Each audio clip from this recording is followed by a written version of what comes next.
Kalau lupa niat, tidak mengerjakan rukun. Enggak mengerjakan rukun, puasa tidak. Kalau tidak sah, mesti diganti.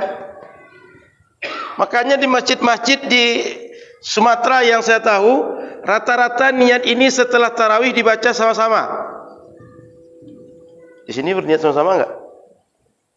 Nawaitu shauma ghadin, baca sama-sama habis witir, habis tarawih. Gunanya apa? Jangan sampai lupa dengan rukun.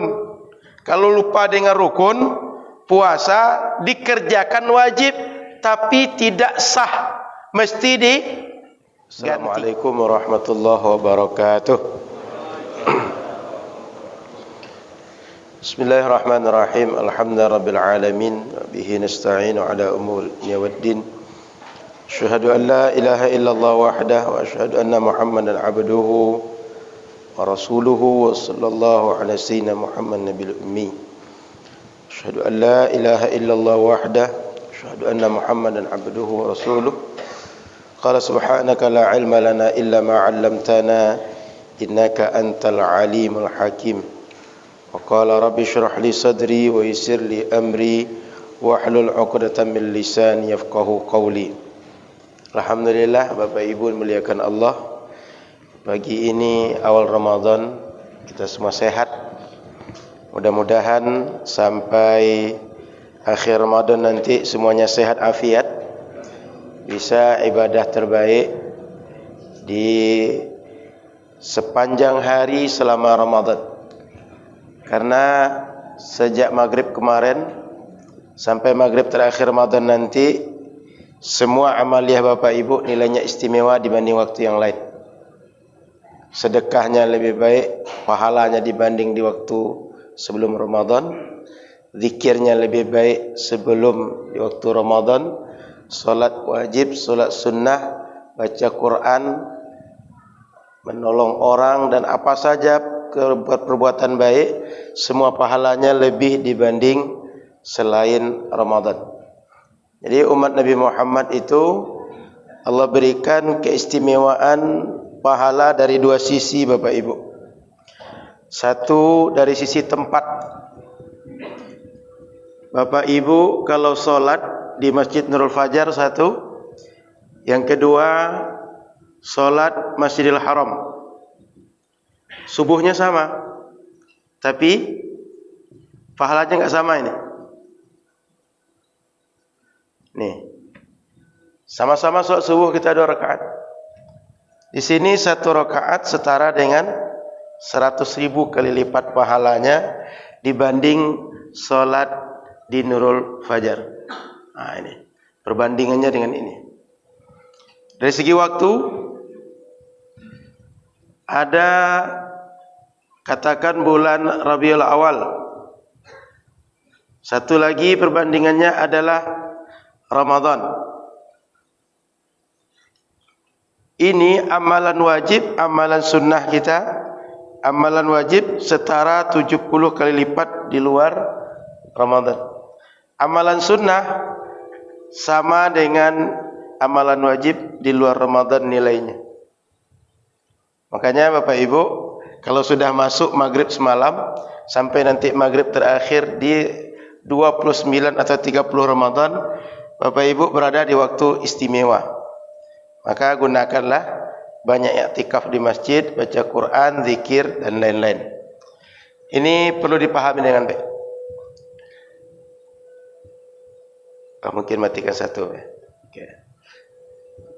Jadi waktu kita waktu istimewa, mesti kita gunakan dengan baik. Siang dan malamnya berlaku ini, 24 jam berlaku. Sehingga bisa kita buat amal kita di rumah kita, kita buat di masjid kita, kita buat di kantor kita, di jalan, di mana saja bisa kita buat. Satu lagi? Tidak. Atau storing terlalu tinggi?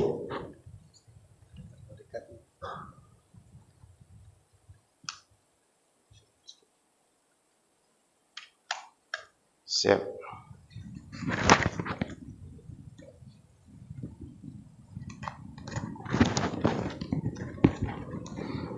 Maka sejak semalam itu waktu kita waktu istimewa, sehingga perlu kita kita jaga dengan amalan-amalan terbaik. Sudah itu Bapak Ibu rahmati Allah, pagi ini kita puasa. Betul puasa semua?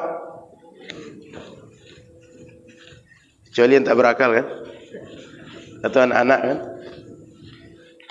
Baik, kita puasa semua. Puasa pertama atau kedua hari ini? Ada yang puasa Ramadan itu 30 hari. Ada 29 hari. Mana yang sempurna puasanya? 29 atau 30? 29 atau 30? Pertanyaan kedua, mana yang sesuai sunnah? 29 atau 30? Paham pertanyaan saya? Yang sesuai sunnah 29 atau 30? Yang sempurna 30 atau 29? Yang sempurna itu kalau puasa selama Ramadan. Ya kan? Yang sesuai sunnah itu kalau puasa selama Ramadan.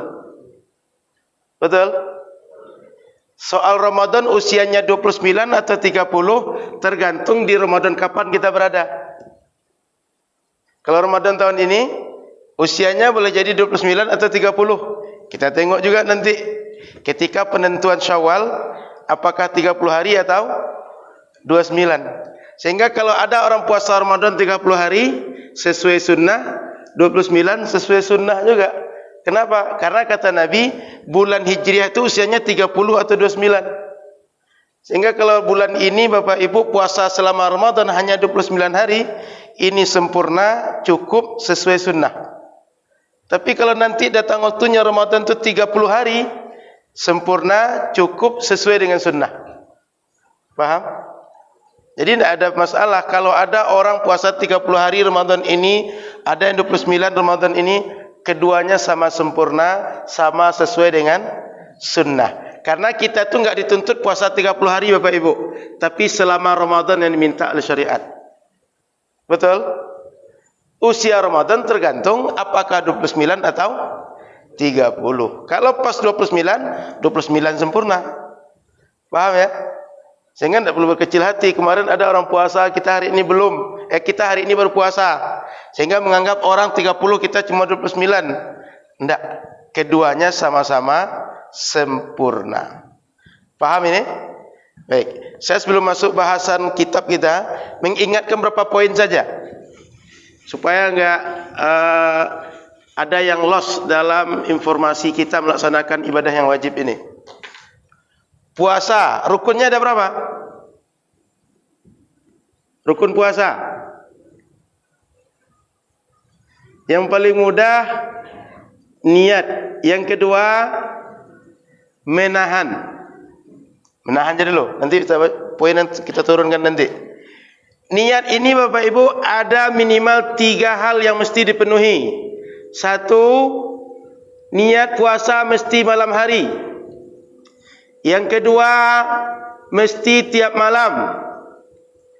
Yang ketiga, mesti disebutkan puasa Ramadan. Maksud malam hari ini adalah sejak maghrib tadi malam sampai barusan subuh, itu malam namanya. Sebelum azan subuh tadi, sejak maghrib semalam, sudah azan maghrib orang, itu sampai azan subuh tadi, namanya malam. Maka kalau ada orang niat puasa setelah maghrib langsung niat, setelah makan isya langsung niat, setelah tarawih langsung niat, sebelum tidur langsung niat, ketika sahur niat, sebelum berangkat ke masjid niat, niatnya di malam hari, sah niat dia. Dan niat ini kalau seandainya kita lupa, berarti kita melupakan rukun. Sah enggak puasa kita? Puasa iya, tapi rukunnya tinggal. Sah enggak puasa kita? Tidak. Maka kalau orang sempat lupa niat ini, dia mesti ganti puasa di luar Ramadan. Paham? Kalau lupa niat, tidak mengerjakan rukun. Enggak mengerjakan rukun, puasa tidak. Kalau tidak sah, mesti diganti. Makanya di masjid-masjid Sumatera yang saya tahu, rata-rata niat ini setelah tarawih dibaca sama-sama. Di sini berniat sama-sama enggak? Nawaitu shauma ghadin, baca sama-sama habis witir, habis tarawih. Gunanya apa? Jangan sampai lupa dengan rukun. Kalau lupa dengan rukun, puasa dikerjakan wajib tapi tidak sah, mesti diganti. Paham? Maka Bapak Ibu rahmati Allah Subhanahu wa taala, kita sering kalau sampai di rumah itu, kalau tidak ketiduran, kadang keasikan nonton, kadang keasikan makan. Apalagi kalau buka hari pertama ini, semuanya rasa mau dimakan kan? Kalau bahasa anak muda itu, suara yang paling dirindukan saat Ramadan adalah suara beduk maghrib. Sudah itu ketika sudah duduk di depan hidangan, jangankan cendol, jangankan kolak, mangkuknya pun mungkin rasa kolak. Warnanya itu mungkin air payau satu, air teh satu, rasa-rasa air payau itu air teh juga. Kan air payau dengan teh itu sama kan? Warnanya mirip kan? Atau air sungai yang keruh dengan teh tarik mungkin rasa-rasa sama ketika kita puasa. Tapi perlu diingat Bapak Ibu, saking kita banyak makan, sering kita lupa niat. Sehingga habis tarawih balik ke rumah, makan lagi, minum lagi, ketiduran, niat lupa. Waktu subuh dibangunkan oleh azan masjid, sahur tidak, niat tidak, maka niat lupa puasa hari itu mesti diganti. Sehingga Bapak Ibu jangan lupa niat tiap malam. Kalau takut lupa, setelah berbuka langsung niat. Setelah berbuka langsung niat, setelah berbuka langsung niat, habis tarawih langsung niat. Jangan tunggu sahur baru niat. Saya ingin Bapak Ibu paham, niat dengan sahur dua hal yang berbeda. Tahu apa bedanya? Niat dan sahur itu dua hal yang berbeda. Paham? Kalau sahur biasanya orang makan. Kalau niat cukup di hati. Betul? Kalau niat rukun, sahur sunnah. Orang enggak sahur tapi dia niat, sah puasa dia. Orang sahur tapi enggak niat, enggak sah puasa. Kenapa? Enggak niat puasa. Innamal a'malu, setiap amal kita dianggap ibadah atau tidak berdasarkan dia amal wajib atau sunnah berdasarkan niat kita. Maka niat dan sahur dua hal yang berbeda. Jangan disamakan. Orang berniat tapi enggak sahur, sah puasa. Paham Bapak Ibu? Maka perhatikan betul setiap malam berniat. Yang kedua, niat puasa enggak boleh dirapel. Tadi malam niat saya puasa, niat puasa sebulan penuh ya Allah. Itu enggak boleh. Mesti setiap malam. Apa dalilnya? Ibu-ibu misalnya kalau lagi enggak puasa karena datang tamu 7 hari katakan, ganti puasanya sebulan atau 7 hari? Berapa hari Bu? 7 hari, tidak sebulan. Kalau sakit misal 2 hari selama Ramadan, ganti puasanya sebulan atau 2 hari? Sebulan atau 2 hari? 2 hari kan?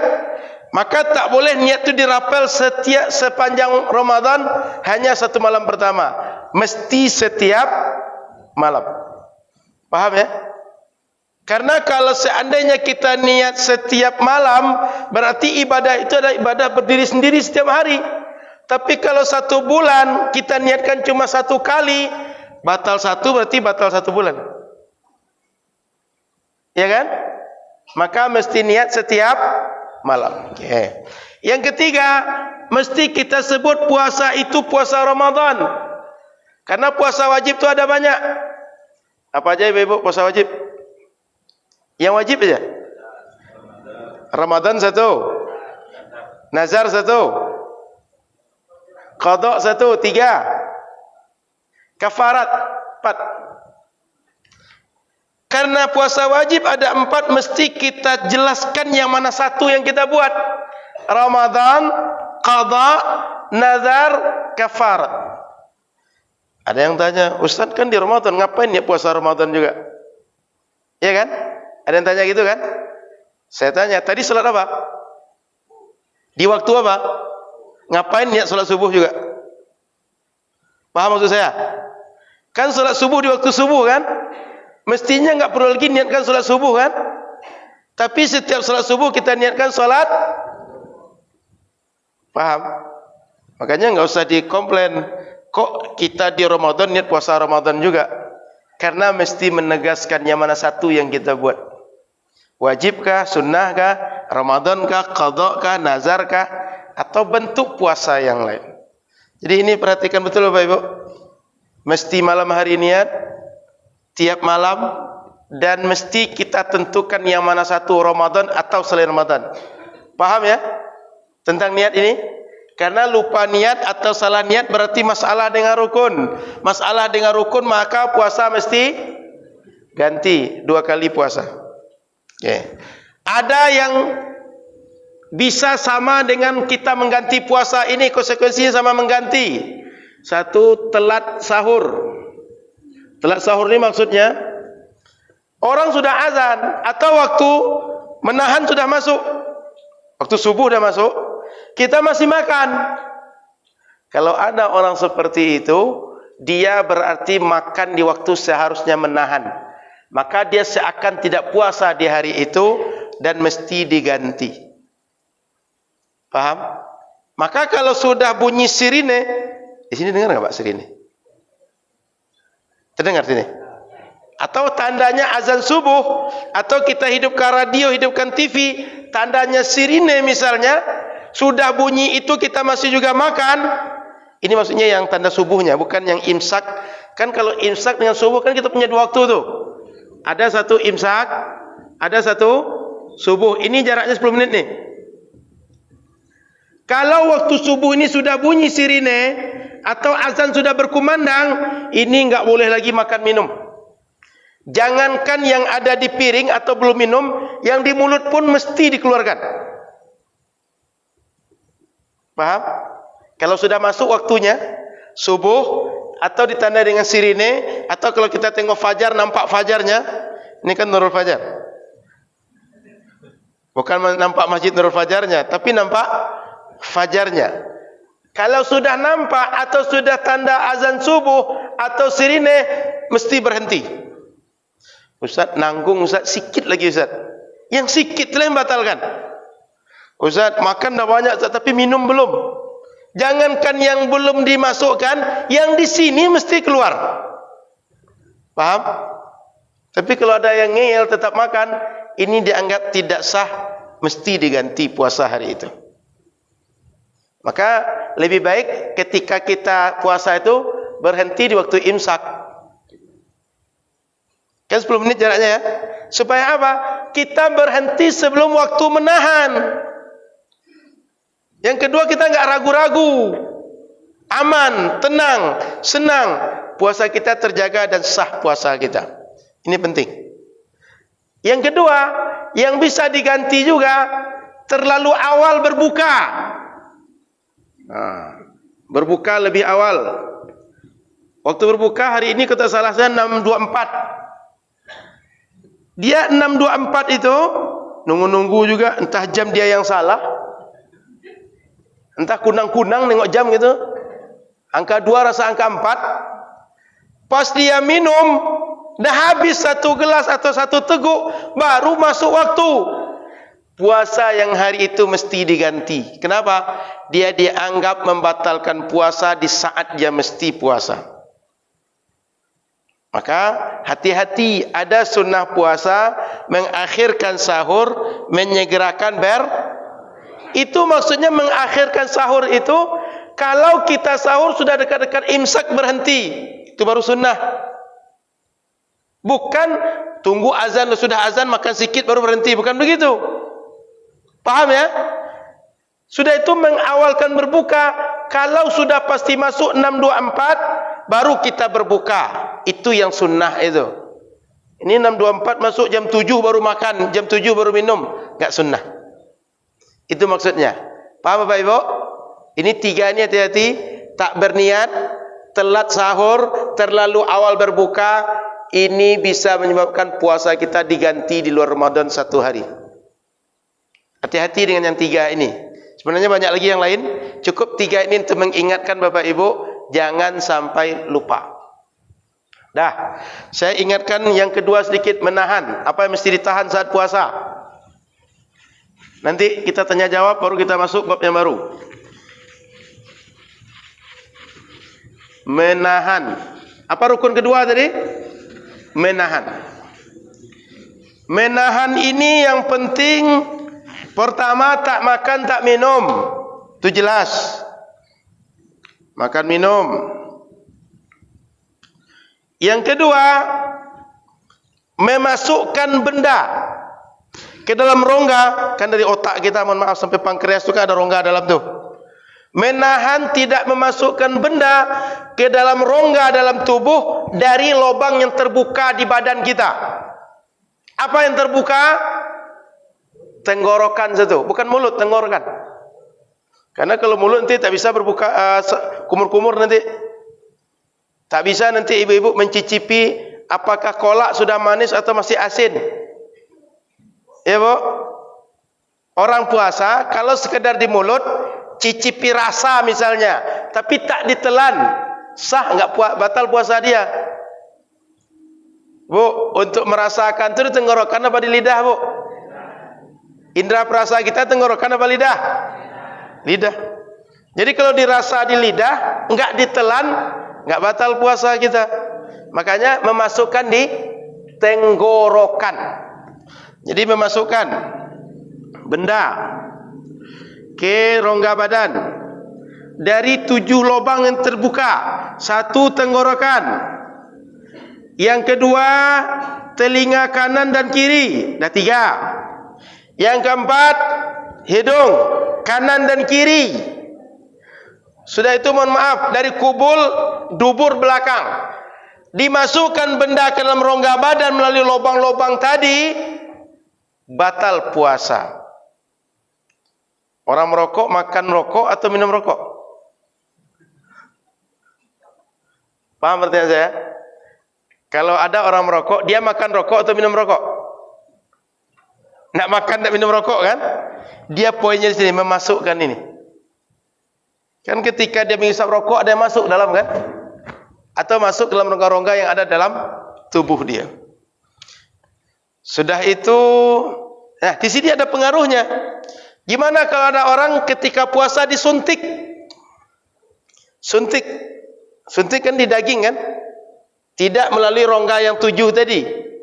Kalau ada disuntik di dalam mazhab Syafi'i, dia tidak membatalkan puasa. Tapi kalau masuk lubang-lubang tadi, membatalkan puasa. Maka ada baiknya ketika puasa kita enggak ngupil-ngupil.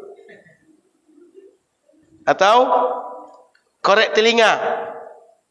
Ada baiknya begitu. Karena khawatir termasuk yang dianggap membatalkan puasa. Kalaupun ia di malam hari saja. Saya kira itu sekedar mengingat kita puasa. Ada pertanyaan Bapak Ibu? Ini sekedar mengingat saja. Karena sudah kita kaji bab puasa di sini. Silakan. Ada yang bertanya? Silakan, Bu.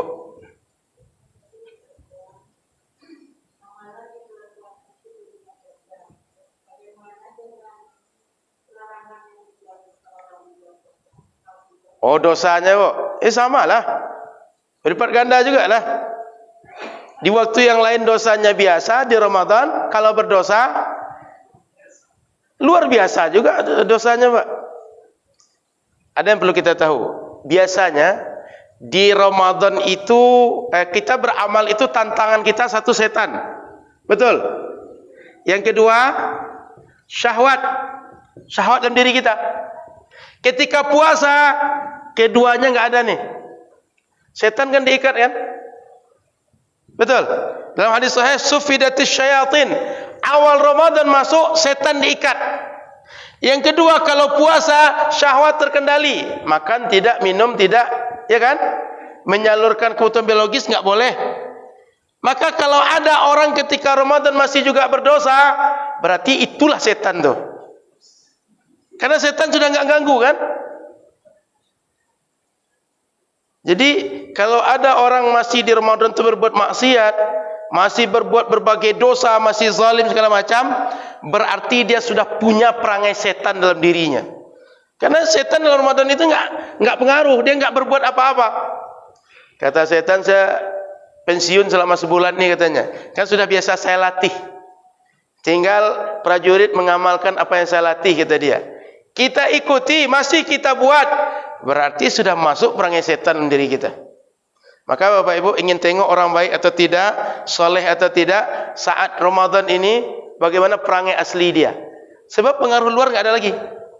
Setan enggak ada, syahwat enggak ada. Masih juga kurang ajar, masih juga berbohong, masih juga sumpah serapah, masih juga bergunjing, berbagai hal yang berbuat salah. Berarti dialah yang setan sesungguhnya itu. Makanya hari-hari kita enggak usah tuduh banyak setan segala macam gitu. Saya diganggu setannya, enggak. Kenapa? Sudah dikasih Allah, enggak ada setan, enggak ada syahwat, masih juga berdosa. Sehingga kata para ulama, kenapa setan itu diikat selama Ramadan? Agar nanti ketika dihisab Allah, Allah bisa beralasan, kamu sudah punya kesempatan ibadah, ada hati, ada pikiran, ada semua di badan itu untuk berbuat, tapi kamu tak berbuat. Dan nanti kata dia, ya Allah, kan setan mengganggu saya selama ini. Mana setan mengganggu, kata Allah? Ramadan enggak pernah setan ganggu kamu. Kamu masih juga berdosa. Maka ada hujjah nanti. Paham? Kalau enggak nanti orang bisa beralasan saja. Ya Allah, saya dulu di dunia banyak dosa, saya berzina, saya makan riba segala macam gara-gara setan. Tapi kemudian kata Allah, setan itu sudah saya tundukkan untuk kamu. Kamu bisa melatih diri untuk tidak ikut dia. Kenapa kamu masih ikut dia? Dan kalau ditanya ke setan nanti, kata setan, ya Allah, saya kan enggak suruh dia, saya enggak paksa dia. Saya kan cuma ngajak, saya cuma menghiasi, saya cuma memberikan anggapan bahwa ini baik, itu tidak baik. Dia ngikut, berarti dia yang salah. Gitu kira-kira nanti Bapak Ibu. Setan nanti enggak akan bisa dihujjah, enggak akan bisa nanti dituntut. Sebab dia enggak pernah paksa kita. Pernah enggak setan paksa kita? Enggak kan? Dia cuma mengajak, dia cuma menggambarkan sesuatu yang baik tidak baik dan yang tidak baik jadi baik dalam pandangan kita. Dia mengaburkan, menyamarkan, menggoda, mengajak kita berbuat salah dengan cara membangun framing terhadap kita. Yang salah kita yang mengikut atau setan yang diikut? Ya kita lah. Kan kita buat keputusan kan? Hadir ke masjid atau tidak? Duduk pengajian atau tidak? Puasa atau tidak? Siapa yang berkeputusan? Kita. Setan kan cuma ngajak. Enggak usahlah puasa hari ini. Cuma hari ini enggak ada lagi yang ngajak. Iya kan? Setan kan sudah pensiun hari ini. Sebulan ini dia pensiun, enggak ada yang ngajak. Enggak juga puasa. Nah, berarti masalahnya ada dalam diri kita. Cukup enggak? Ada lagi pertanyaan? Silakan, Bu. Assalamualaikum warahmatullahi wabarakatuh.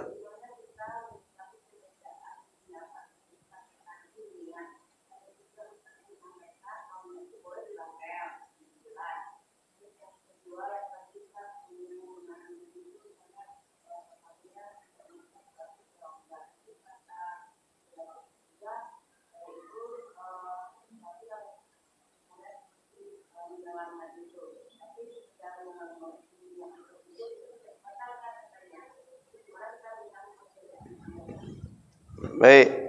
Yang pertama tentang niat. Gimana tadi soal niat tadi? Oh, rapel. Saya kan tinggal tanya balik ke Ibu. Kalau Ibu pasal 2 hari ganti, batal 2 hari ganti sebulan apa 2 hari? Mestinya kalau niat hanya sekali untuk sebulan, batal 2 hari gantinya sebulan.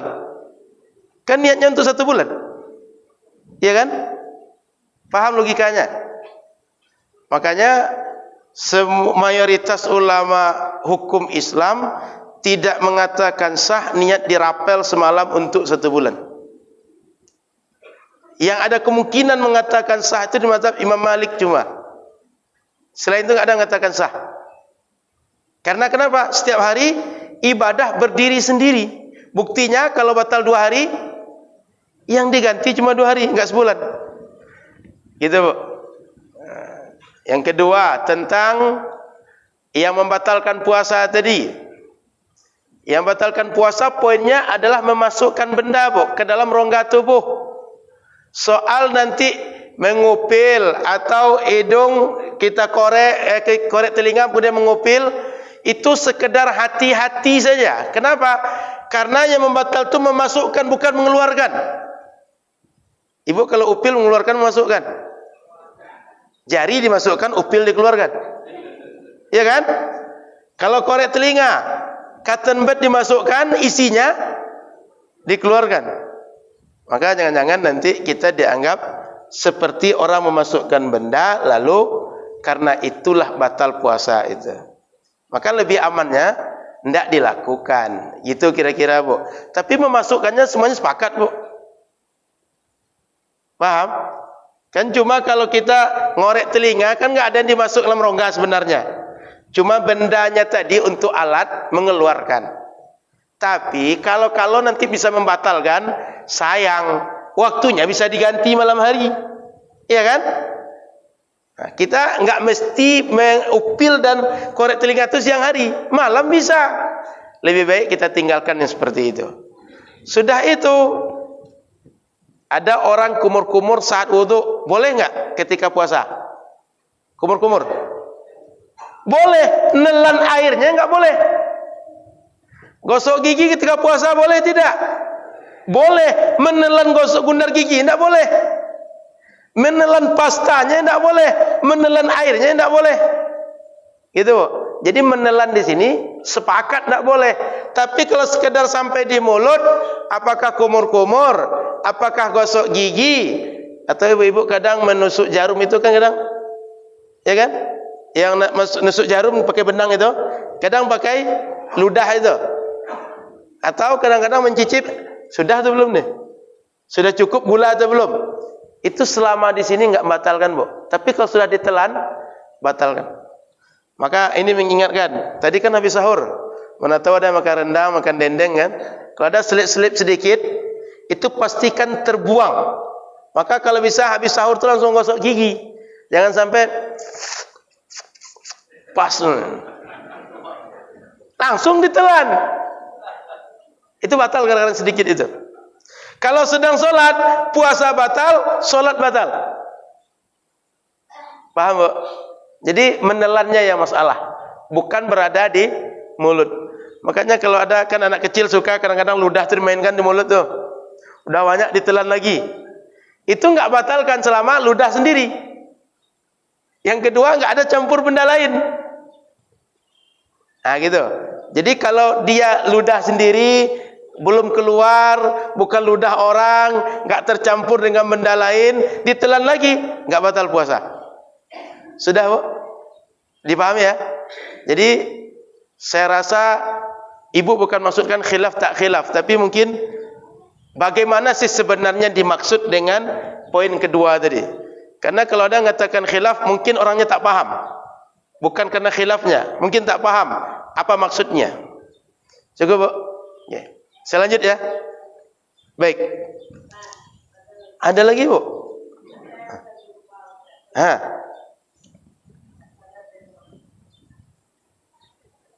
Tidak sadar dia puasa?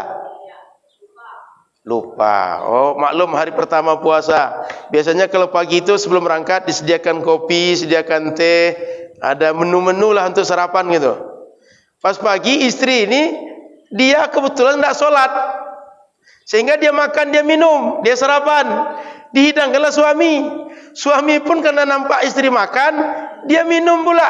Habis pula 1 gelas susu, nasi sudah habis 1 piring. Habis makan, baru ingat ada iklan sirup di mobil di TV. 1 Ramadan rupanya sekarang itu. Kalau ada seperti itu betul-betul lupa, dia tidak batal puasa. Rezeki. Dalam hadis Abu Hurairah itu, saqahullah wa an'amahullah. Allah kasih minum, Allah kasih makan dia, rezeki dia. Jadi lupa yang jadi rezeki itu inilah dia. Tapi kalau uang lupa taruh di dekat kamar mandi diambil orang, itu enggak rezeki itu. Ya Bu, jadi kalau ada orang puasa kelupaan sehingga dia makan, dia minum atau dia cicipi buah, snack segala macam, selama dia lupa, dia tak batal puasa. Ya Bu, tapi jangan pula dia cari-cari lupa lah gitu. Jangan pula dicari alibinya supaya lupa. Dekat-dekat dengan dapur, dekat-dekat dengan kulkas gitu. Mudah-mudahan lupa. Jadi lupa tidak membatalkan. Cuma perlu diingat Bapak Ibu, puasa Ramadan niat mesti malam. Tapi kalau puasa sunnah nanti, kan puasa sunnah itu kita bisa niat siang hari. Belum berniat, kemudian sudah kelupaan. Sudah lupa tadi, semalam saya niatnya mau puasa hari Kamis hari ini gitu. Itu nggak boleh lagi mulai puasa setelah lupa tadi. Paham ya Bu ya? Kan anggap jam 7 dah makan-makan nih. Semalam niatnya hari Kamis ini saya puasa. Pas jam 8 baru ingat, ini kan Kamis, saya puasalah gitu. Tadi sudah makan, sudah sarapan, sudah sahur jam 7 tadi. Ini enggak sah puasa sunnah diniatkan setelah lupa makan tadi. Kenapa? Belum berniat kok. Ya kan? Cuma kalau dia sudah niat malam, dia lupa, masih bisa dilanjutkan. Paham ya Bu ya? Beda dua hal ya. Pertama belum berniat dan itu puasa sunnah. Yang kedua sudah berniat. Oke? Baik. Ada lagi? Siapa? Puasa yang pas bertepatan harinya, misalkan kita biasa puasa Senin Kamis. Pas pagi juga yang mungkin ada. Nah ini apakah bisa didobelkan niatnya puasa Senin dengan yang berbeda atau otomatis itu jadi satu? Baik. Kita anggaplah jangankan sunnah dengan sunnah Pak, ganti puasa. Cuma nanti dikerjakan pas Senin dan Kamis. Ganti puasanya dapat, puasa Senin Kamisnya dapat pahala sunnah juga. Gitu juga setiap bulan kita puasa tengah bulan. Pas waktu itu harinya mungkin nyambung dia Senin, Selasa, Rabu, Kamis. Nyambung dia. Dapat satu di Senin atau satu di Kamis. Kita dapat pahala double. Satu karena ayyamul baitnya, satu karena hari Senin atau hari Kamisnya. Gitu Pak. Enggak mesti diniatkan. Enggak mesti diniatkan, dapat otomatis aja dia. Sudah? Cukup ya? Baik Pak.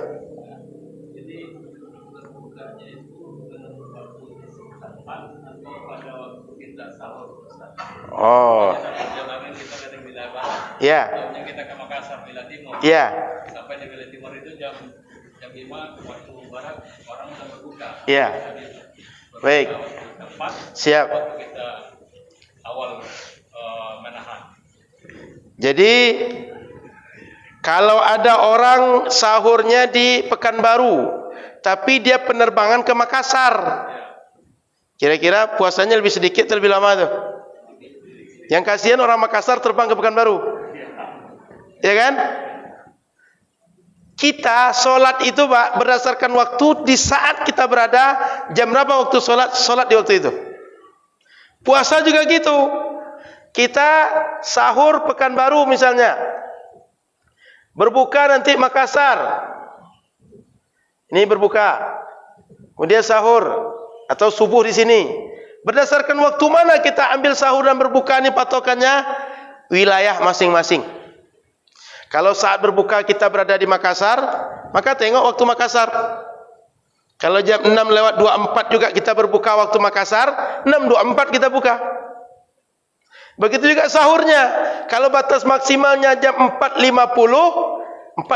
di waktu di tempat kita berada. Sama dengan kita naik pesawat Bapak Ibu. Kan naik pesawat itu boleh jadi kita melewati satu waktu sholat. Karena perjalanan panjang. Contoh berangkat, kalau kita berangkat umroh, rata-rata kan dari Jeddah ke Jakarta Jeddah itu 7 sampai 9 jam rata-rata. Ada satu waktu sholat yang kita lewati. Waktu sholat mana patokannya? Saat kita berada itu waktu sholat apa yang sedang masuk waktu itu. Jangan waktu Jakarta atau waktu Jeddah dipatok. Paham ya? sedang berada di waktu apakah kita waktu, misalnya sedang siang itu matahari menunjukkan waktu zuhur, mesti zuhur kita saat itu. Paham? Jadi tidak waktu berangkat dan tidak waktu sampai, tapi saat itu waktu apa yang sedang berlaku dengan kita. Sudah, Pak? Oke. Ada lagi? Ini sebenarnya review aja tentang puasa.